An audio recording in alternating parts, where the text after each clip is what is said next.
I'm going to compare your swing to Grant Wade, who was a tour player during the 90s, but Tiger Woods considered him having one of the best swings in golf. He's now a tour instructor for several of the top pros. Grant was selected by the TWU Biomechanics Lab to go through their screening process and analysis so they could document the major fundamentals of a good golf swing. I'm going to begin at the impact position because everything the ball does, how far it goes, how high it goes, how much it spins and curves, is a direct response to the laws of physics you deliver to the club at impact. The golf swing is a circle that goes down, then reaches its lowest point, and then goes back up again. To hit the ball solid, you must hit the ball before you hit the ground. You must have the low point of the swing arc in front of the golf ball. The pros do two things in order to position the low point in front of the golf ball. At impact, the average pro will have 85% of their weight on top of their left foot. I've drawn a red line straight up from the left ankle, and you can see that red line passing through the center of Grant's body, right through his belt buckle. Think of your golf swing as a giant hula hoop, and where that hula hoop is touching the ground is the low point of your arc. And that hula hoop will follow the center of your body mass. And so if you move your body on top of that left foot, you're also moving the low point in front of the golf ball. As we look at your red lines, you're more evenly balanced. In fact, you may have more weight on your right foot than your left foot. The second thing the pros do is they make sure that they have shaft lean. They put their hands in front of the golf ball at the moment of impact, so the shaft is leaning to the target. When Grant hits the ball, his hands are in front of the golf ball. In fact, he creates a straight line from his left shoulder right through the shaft. You have released the club early and flipped the club under your hand, cupping the back of that left wrist.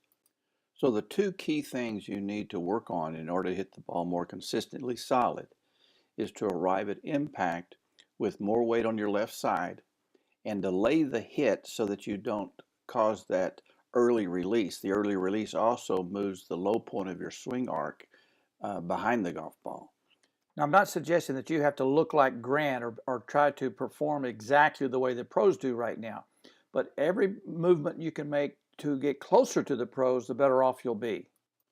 Now let's look at some of the positions prior to impact to see which ones might be influencing this less than optimal impact position. Everything you do prior to impact, the starting setup, the backswing, the downswing, has the sole purpose of arriving at a fundamentally sound impact position. First, let's look at the setup, what we call the one position.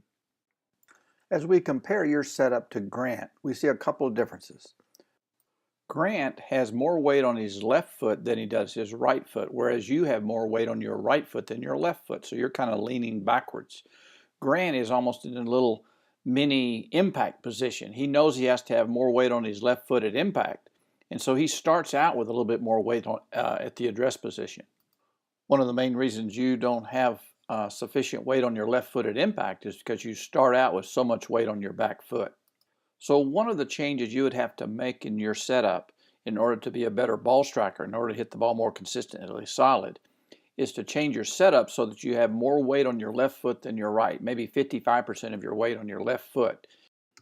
The other difference in Grant's setup than yours is he positions his hands slightly in front of the club face or from the golf ball. So his shaft is leaning towards the target. That promotes a downward strike on the golf ball.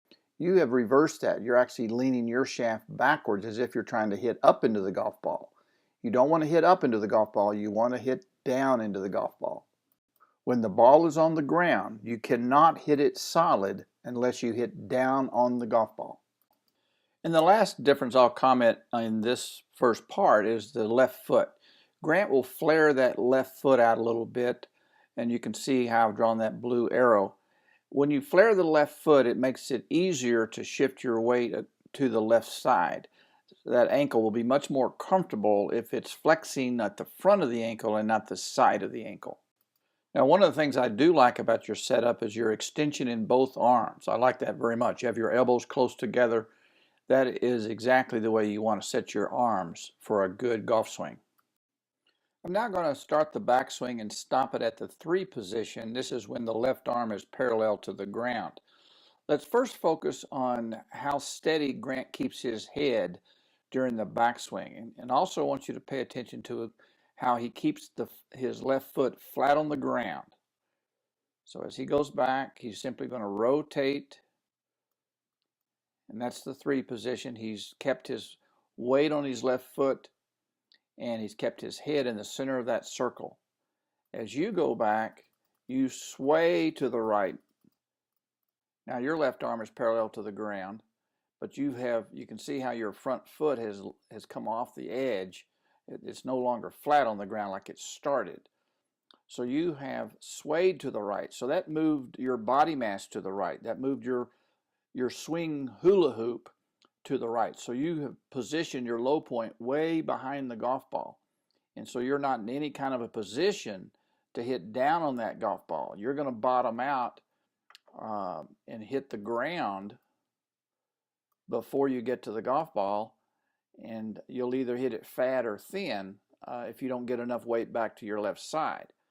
So Grant's in a position to hit down on that golf ball because he kept his weight in front of the golf ball. Now what I do like about your backswing is how you have kept your left arm very straight, and you have hinged your wrist to get that shaft of the club at right angles, or almost right angles, to the left arm. And that is an important power fundamental, is to hinge your wrist in the backswing, and you've done a very good job of that. Now let's take Grant up to the top of the backswing. Let's take you to the top of your backswing. The top of your backswing is not much further than your 3 position.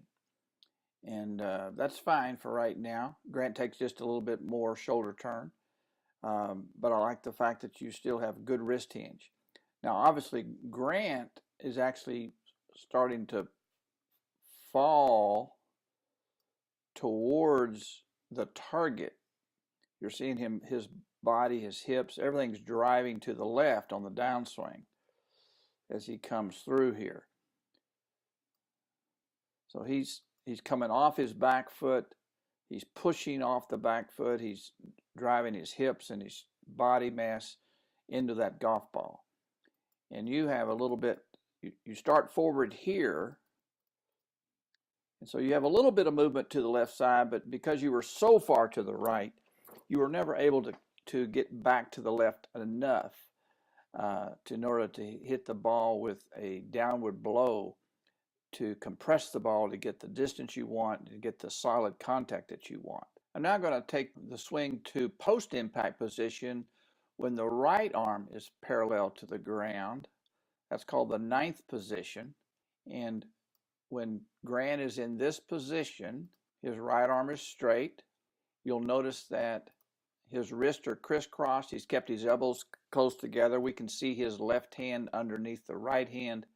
The shaft of the club is starting to rehinge back up in the air. Let's take a look at your post-impact position.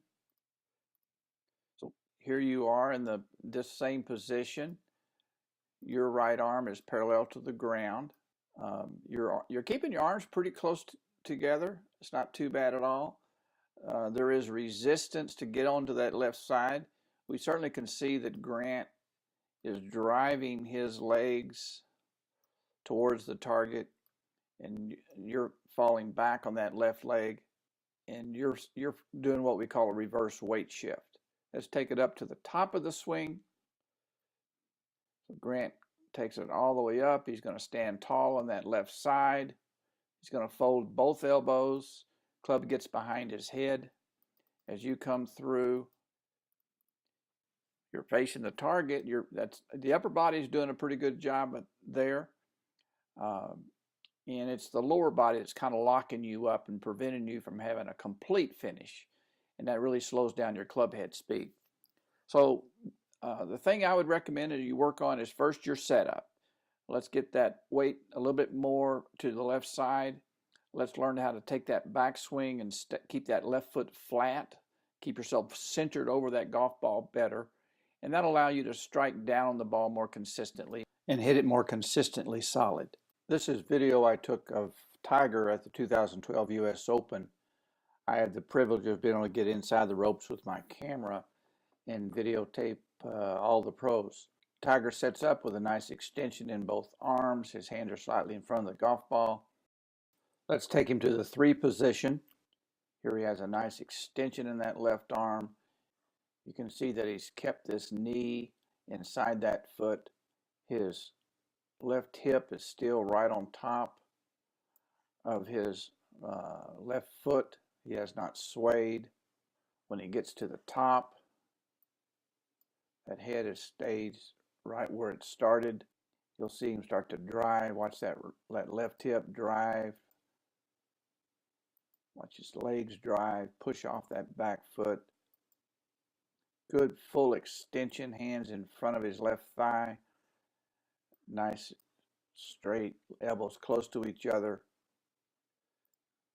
When he gets to the 9th position, his left hand is underneath the right hand, elbows close to each other. So the position you saw Grant in is the position you'll see all pros in. Nice tall finish. So we just need to work on the lower body and how to release the hands.